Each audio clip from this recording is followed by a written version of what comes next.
What's going on, everybody, and welcome to another episode of Havdalah Thoughts, which is a video that I do out of my mother's basement every single morning, or every single, night? Saturday night.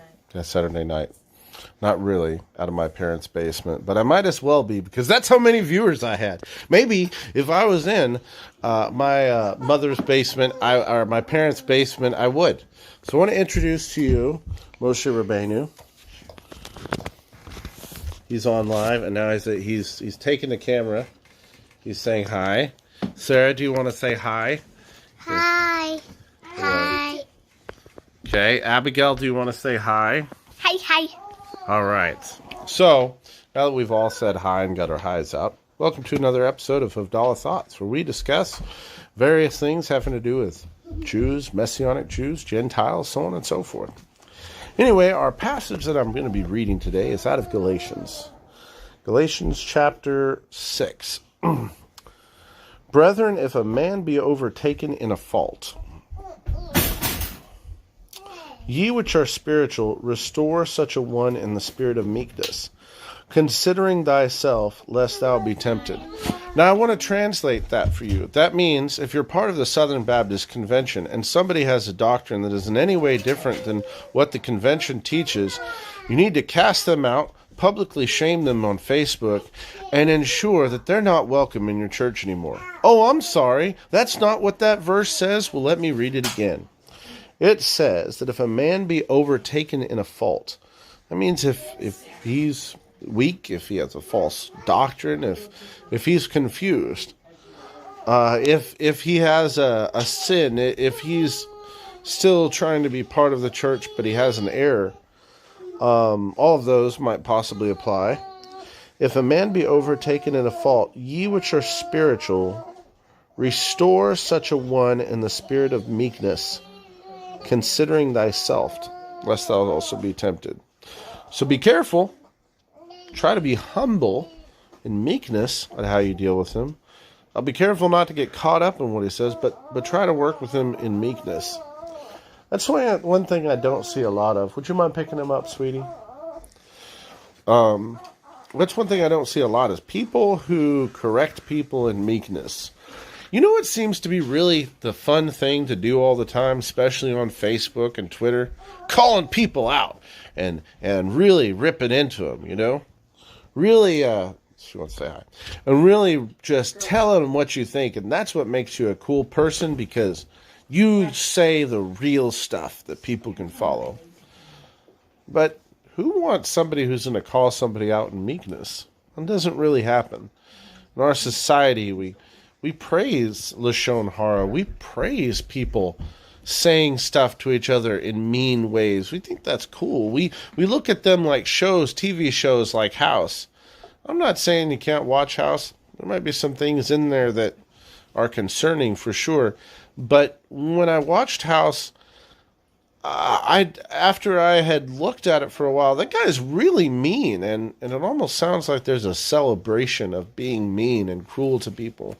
We built a society on poisonous talk, tearing people down. Bear ye one another burdens, and so fulfill the law in Christ. If we had the mentality back when the Azusa Street revival occurred, if we had the mentality to work with Pentecostals in love and compassion instead of the very racist sort of way that the church treated early Pentecostals, would they have formed such a diversion from the church? Could we have found a balance in the denominations if we had not treated people with just harshness and dismissiveness, but instead in meekness tried to edify them? For if a man think himself to be something when he is nothing, he deceiveth himself. Oh, you got the best doctrine. You got the right doctrine. Well, everybody knows that doctrine saves you. As a matter of fact, you don't need God, Jesus. You don't have to do right things. You don't have to abide by any of the principles in the book. You could be a perfect hypocrite. You could be saved So long as you're a part of the right church that teaches the right doctrine, and you accept that doctrine as being true, then you're in the cool club. That's not what the Bible teaches. For if a man think himself to be something, he is nothing. He deceiveth himself. But let every man prove his own work, and then shall he have rejoicing in himself alone, and not in another. Can you imagine if your life was about something more than you? Can you imagine if you got up in the morning and you thought about taking care of somebody else's needs more than you thought about taking care of your own? Can you imagine if you sacrificed some of your time away from video games, Facebook, Twitter, to pay attention to your kids without them having to nag you to do so? Can you imagine if really whether you lived or you died was unimportant compared to you being able to enrich someone else's life? The pain of death, the fear of that ultimate end that we will all go to, will be a whole lot worse if you're not concerned completely with yourself the entire time. All right. But let every man prove his own work. Then shall he have rejoicing in himself alone, and not in another. For every man shall bear his own burden. Let him that is taught in the word communicate unto him that teacheth in all good things. Be ye not deceived, God is not mocked, for whatsoever a man soweth, that shall he also reap. For he that soweth to his flesh shall of his flesh reap correction, but he that soweth of his Spirit shall of his Spirit reap everlasting life. Now I'm going to be honest with you. If everlasting life is boring to you and that sound like it stinks, and where's the fun in that? Is there going to be any video games in everlasting life? Is there going to be any porn in everlasting life? If the last question is a concern for you, I think you should be concerned about which part of everlasting life you'd be going to.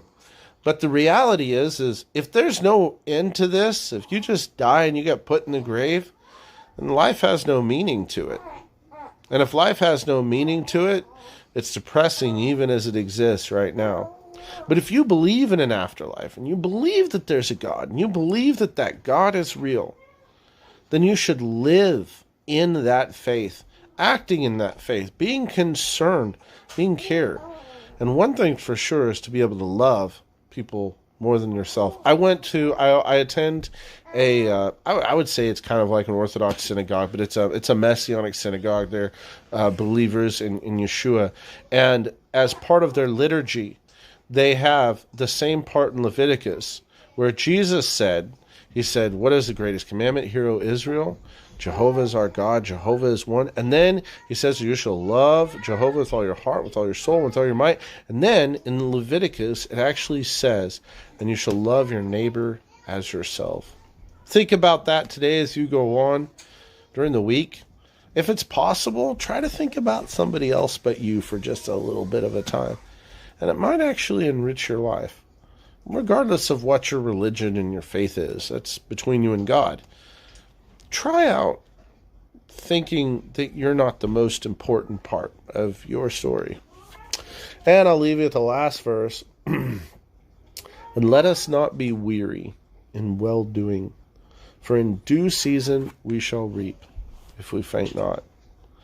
Guys, this life is just a manifestation. It's just a part of the world that we are in. But there is a greater world beyond this one.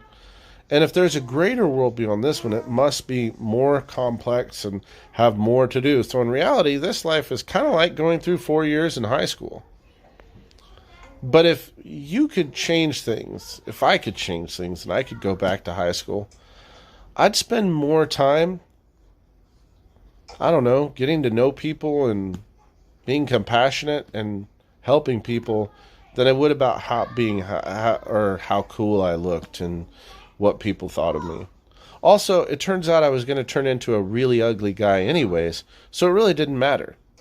Anyways, I'll leave you with that. I'll see you next Havdalah Thoughts, and Shavua Tov, And I hope you guys have a great week. Bye-bye.